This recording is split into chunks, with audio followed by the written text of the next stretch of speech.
B-O-A-B, baby, we're bums.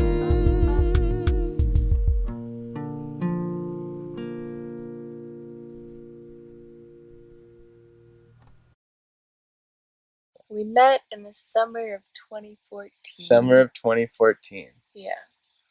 I would just finished up my freshman year of college and got my first job since working on the farm at a golf course, the Coeur d'Alene Resort Golf Course, as a caddy. And Joel here was in the pro shop, one of the golf pros, making $9 an hour. Yeah. I was a golf pro in Paradise. I made $9 an hour. Lived paycheck to paycheck. Played a lot of golf. And yeah, that's where Michael and I met. And I think our first hangout wasn't a date, but we played golf together. Mm-hmm. It was the first time we actually spoke. And that was 4 years ago. Yeah. He was headed down south for the winter to go caddy in the desert.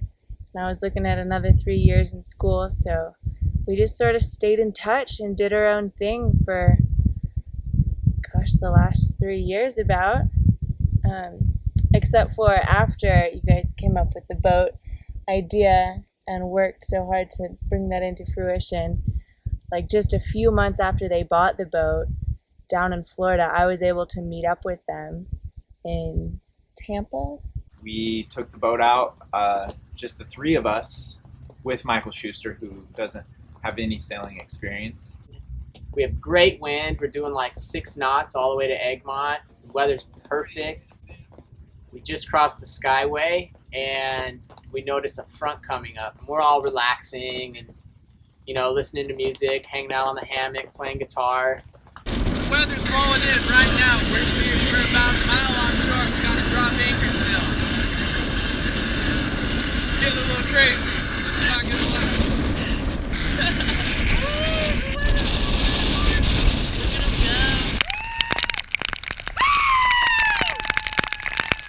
This is Michael's first time visiting us and on the boat. Michael, what do you think of this experience? It's freaking crazy right now. I love it. When I called you, what was happening? Yeah, I was finishing my last semester. So this was now fall of 2017. And yeah, I was about a month away from being fully done with school. And I was on my way to Seattle to buy a van. I was a little inspired by these bums and their boat, and I figured, if I want to do something similar but not too crazy and do it on my own, I'll stay on land. I'll use 4 wheels and I'll get around that way. So I'd been perusing Craigslist for a year looking at vans, and I was finally ready to do it. I was going to buy my van, go to Seattle this weekend. And it was the Thursday before. Joel calls me up and, we catch up, and finally he gets to the point of like, so what's going on? I'm going to go cruise around the Bahamas for the winter. Made it sound so casual. I'm going to try. That was the plan anyway. I was going to go for it one way or the other. That's all I knew. Then he says, so is that something you might be interested in? And that was it. Yeah, I was like, sign me up. I'll put this van life idea on hold for a minute. Where is Sterling? What's he up to? What about Sterling? But what about Sterling?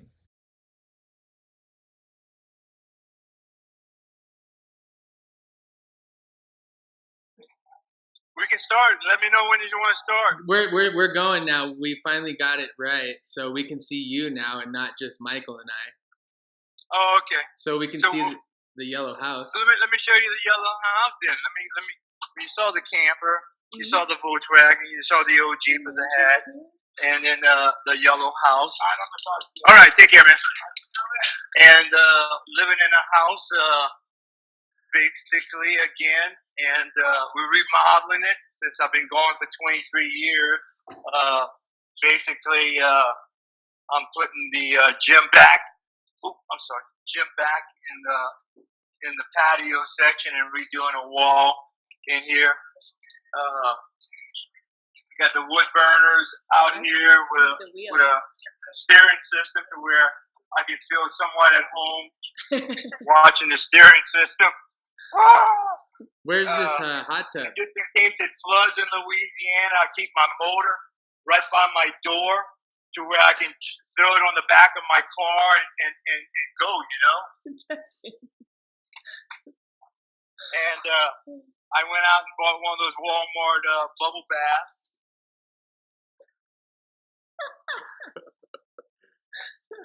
Can you tell the joke again? Subtropical zone area of Louisiana with a lot of lizards and bugs and stuff. The plants grow really well out here. That color, I think I had a gallon or two of the paint off the boat, so I decided to paint the house the same color as the boat, which is a very noticeable color. I don't know if y'all noticed it yet, but that yellow is just it just stands out there and wants to grab you, you know. Definitely. And I'm gonna finish the rest of it later, like the back of the house and all. My little my little deuce that I had on the boat in Florida. Mm-hmm. But yeah, I'm gonna install another little fireplace in the kitchen area. I gotta bring it in. The guy's coming in to do the floor tomorrow. But yeah, I'm converting to back to a little house and seeing if I can get used to that land life. Mancha, say hi again. Mancha's getting used to it. We didn't get to see you last time. Mancha! Mancha! Hey! Oh, I miss her.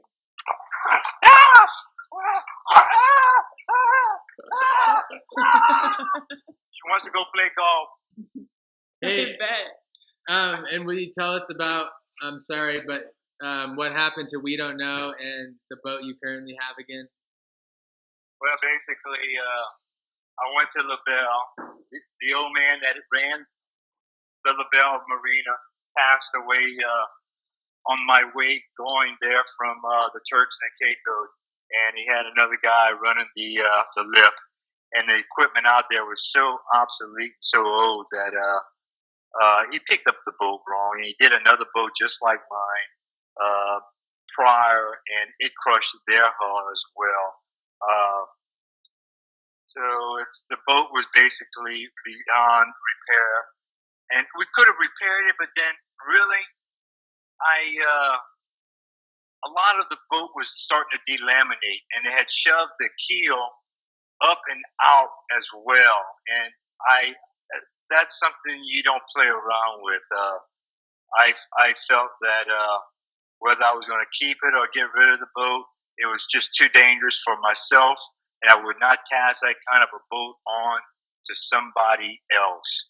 So let's just destroy the boat and eliminate it, and I'll just go on. It's a material thing, so that's something that your life is always worth more than any kind of material object. And what my mind goes back to all the time is Marathon, Key West, Fort Myers, all the people that lost their boat instantly, quickly, thousands of boats. Miami, they had stacked piles of boats. I witnessed on this Irma hurricane, and people just lost their boats. And I feel for them as much as, but you just got to move on. There's a lot of other boats that have come up on the market, and you just got to shop around again, and you'll find the boat, another boat within your price range, or whatever. Just like myself, they have a boat in that yard. A guy passed away 5 or 6 years ago, but it's a bristle, much stronger boat than myself. But again, it's a mono hull, and we had this conversation earlier, and you really have to love a mono hull to sail around in one after you've lived on a catamaran or a trimaran. The advantages is on both sides. I mean, you have advantages for a mono hull, you have advantages for a trimaran. But when it comes to storms, you can't beat a trimaran or multi-hull for hiding into the mangroves, into shallow waters and securing your boat, or pulling up to a beach in shallow waters and stepping on land right off your boat. So, or smooth a ride in rough on a rough island. You pull in close, and the island acts as a blockage, and you get a good night's sleep compared to some people on monohulls getting rocked around and thrown out their beds. So anyhow, it just takes a little adjusting and getting used to again. So I don't remember Sterling, but was We Don't Know the first boat that you ever had? Yeah, the first boat I ever had was a mono. Oh, okay. Yeah, it was a little Columbia, a little Columbia sailboat, and then I went to a Warm Cat, and then from a Warm Cat, I when I had the two kids, I had two babies sailing around by myself for years and years. So they grew up and had their own kids. You know, they moved on, but I had bought a Coronada, a 35-foot Coronada, and we sailed for 8 years on a Coronada prior to the We Don't Know, the trimaran. So yeah, you just have to get used to them, you know, advantages and disadvantages of them, and use them to their capabilities. That's all. Where did you meet this girlfriend of yours? Okay, what's that again? The girlfriend. You have a girlfriend, right? Where did you meet her? Yeah, she's I met her online because she had my last name, Dore, and she was a Dore.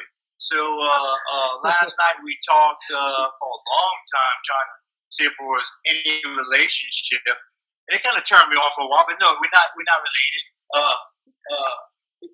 Her grandfather's name was the same as my father's name, so it made me really freaked out because she's, you know, younger than I am, and she could have been my niece. Have you ever dated anybody older than you, Sterling?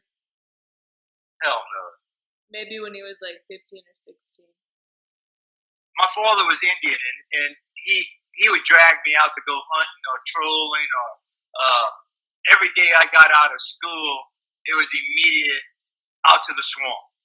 You know, we'd go trap, hunt, fish, and we had several freezers, and they were always full of wild game. So my school years were of non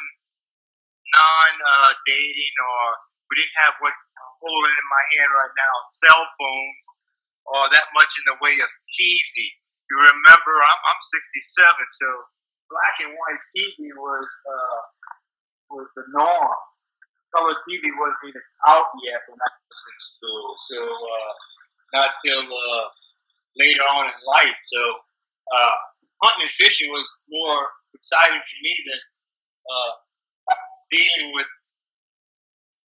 the women from another planet. So, and what are the chances of you getting back out on the water? Are you loving the land life right now?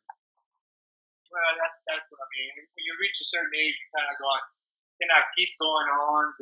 But again, and with other boaters I'm running across, if they do decide to go back, what they're doing is downside.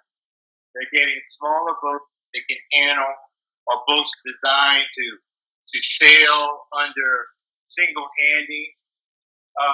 In this case, I'm not only downsizing the boat, and this boat has a emergency tiller as well as a wheel, so I can hook up both systems if need be, and there's a good possibility that I might have a crew hand with me coming the next time I do. But she's a counselor, a rehab counselor, so she's pretty well donated her life to helping other people. That's awesome. and I'm getting jealous. I'm almost ready to be turned alcoholic to where I can get to see her. You know what I mean? Nope, just 2 beers for Sterling. No, not true. I'm not. No. Matter of fact, I'm pushed away from any kind of drugs or alcohol, to tell you the truth. But Not even 2 beers a night? I don't even have beer at night. Wow. Now, tell you the truth, this bottle is a month old, and I drank out of it one time, and it was to sit in the hot tub. I had been pumping weights, and I was real sore, and I wanted to stay in the hot tub a little longer, so I brought me out a good chill glass of red Zinfandel, and I drank that while I was sitting in the tub as long as I could. Now I had to crawl out of the hot tub like a snail, but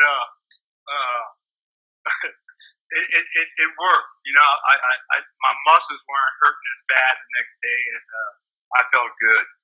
But and you said you have a hip injury from the demasting. If there's any injury left, it's just a hip. Yeah, it is. Right now, as I'm standing here talking to y'all, I'm getting a pain in the hip, and it bothers me at times. It bothers me at times.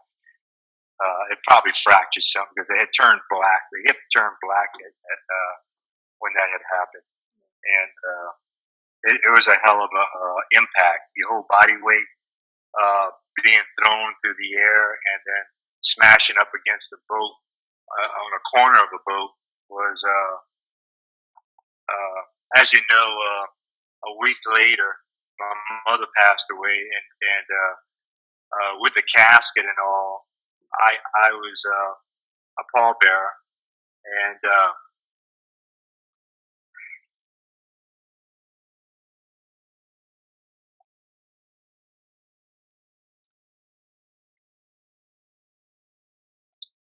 it was hard to carry her.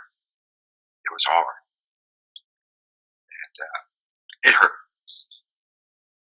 And it's slowly getting better, but at times with the weather changing and all this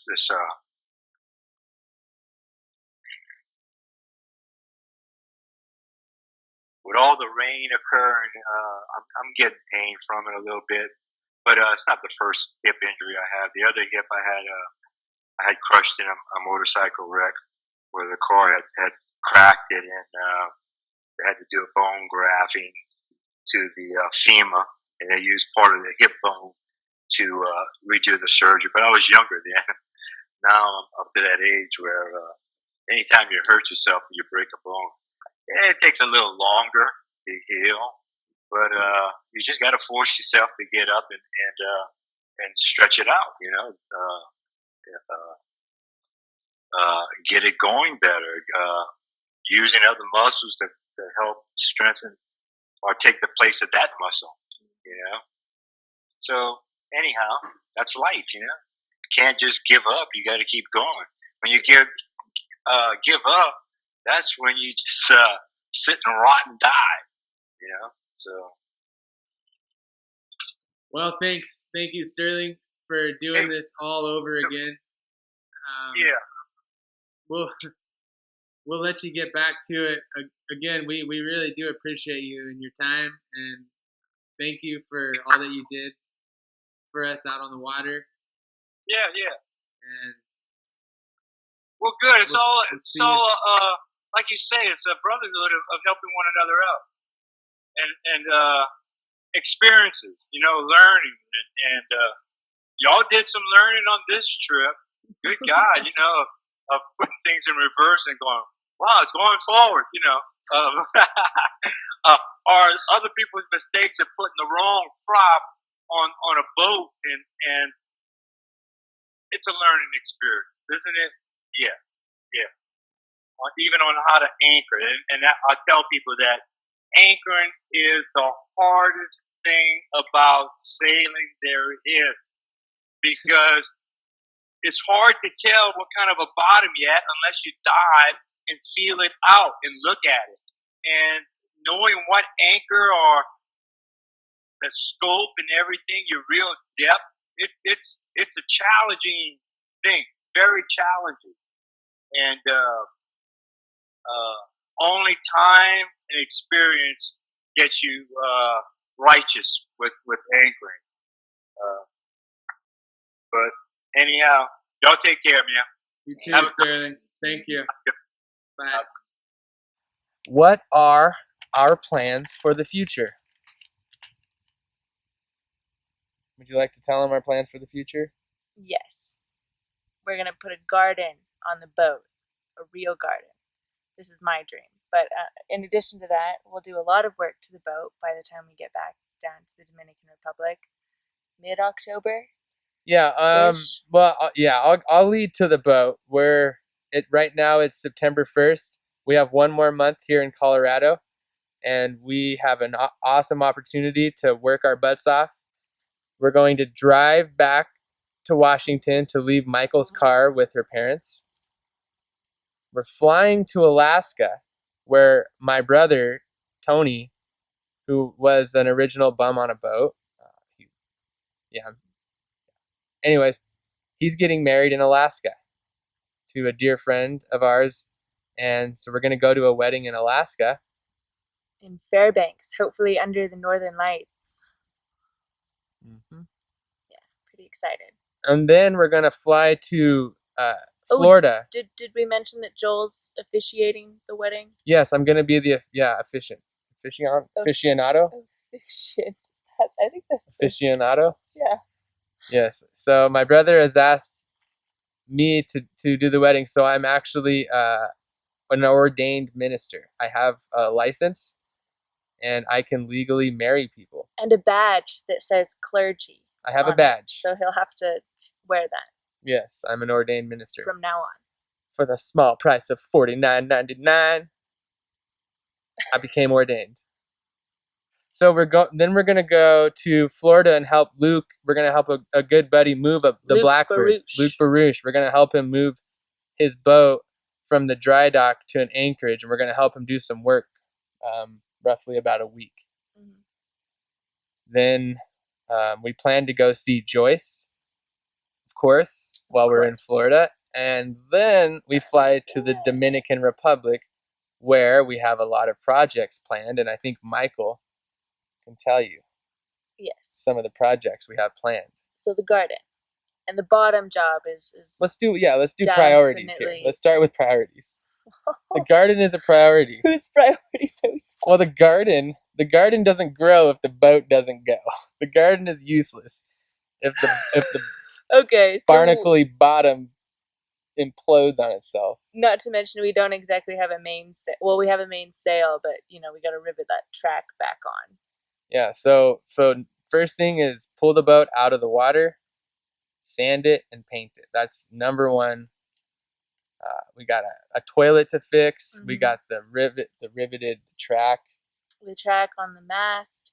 We'll probably put a layer of coat, another one on the inside, in addition to the bottom. Gonna do some teak oil. We got a really cool recipe for bottom paint. Oh, yeah. We're gonna share that with you from a veteran cruiser. Did Chris email us back? Yes, he emailed us back. So we have this formula for an insane bottom paint, and it's very cheap and affordable, and he gave us all of his secrets. So we're gonna attempt to make that work for Chocolate. Oh yeah, I'm excited. That'll be great. The garden.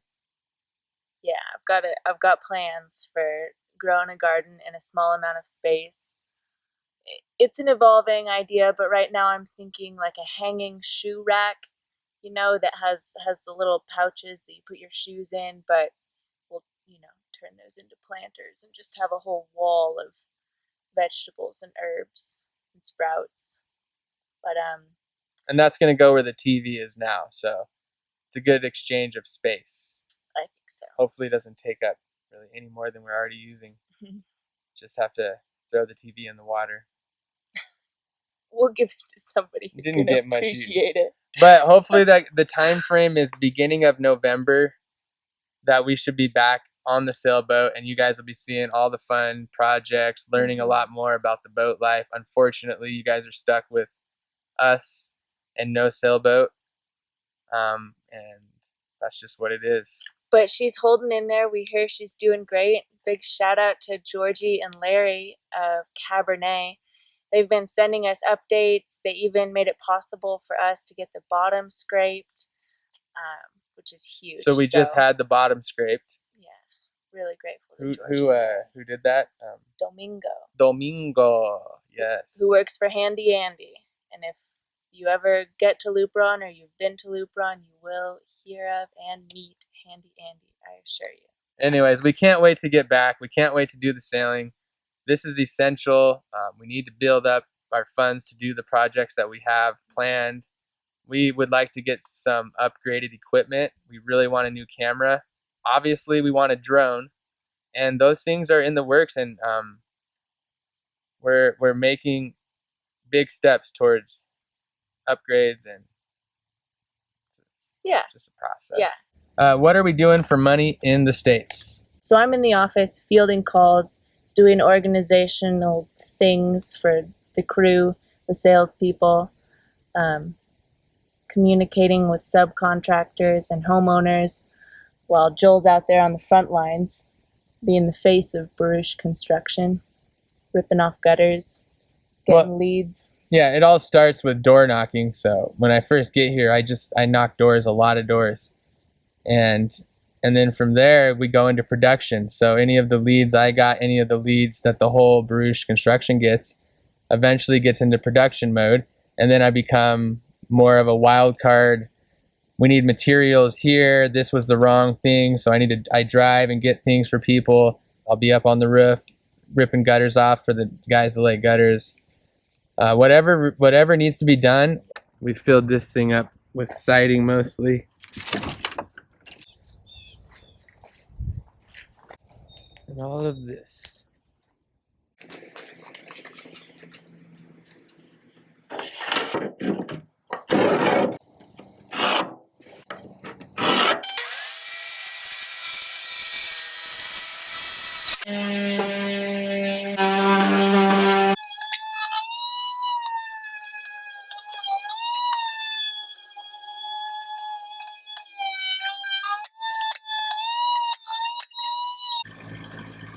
Hey, how's that ladder looking? She looks solid. How did the Colorado opportunity come about? You better take that one. Yeah, so we just made the shakedown sail from Tampa to Key West. And about, I think, 2 days after we arrived and kissed the ground and, we had our experience, it was definitely some rough nights. Then this other boat, we see this flat dinghy, and there's Luke Baruch and Wick Baruch. Me, Wick, 3 other guys just did the shakedown sail from Tampa down to the Key West, down to the Keys. First sail we've ever done on the boat. Owned it for 3 years. It's an old boat, 1978. Had a lot of work to do on it, and this was sort of the test. All we had was an outboard, though. We thought we'd be fine having the all the parts shipped down here to put the rest of it together. So we thought we could just do it under sail and outboard, and it would be all good. Boat's shaking back and forth. Both of us are like trying to put in the main, and Luke looks at me. He's like, "I need a minute," and I'm sitting there like, he has no fear, so I'm like comfortable as long as he is. And he just goes over the side of the boat and starts throwing up. Their mainsail ripped. They ended up getting towed in the final stretch. Their engine was having trouble. They had a near life experience, and we connected. Jared, Tony, and I helped them the best we could with their dinghy. They had some problems with their outboard, and we connected. Luke called me out of the blue, just wondering what I'm doing, and asked if I was looking for any opportunity to make some money. He said there was a good opportunity here. And that was 2 summers ago. 2 summers ago, correct. And he happens to be the owner of this company. him and his dad run this company.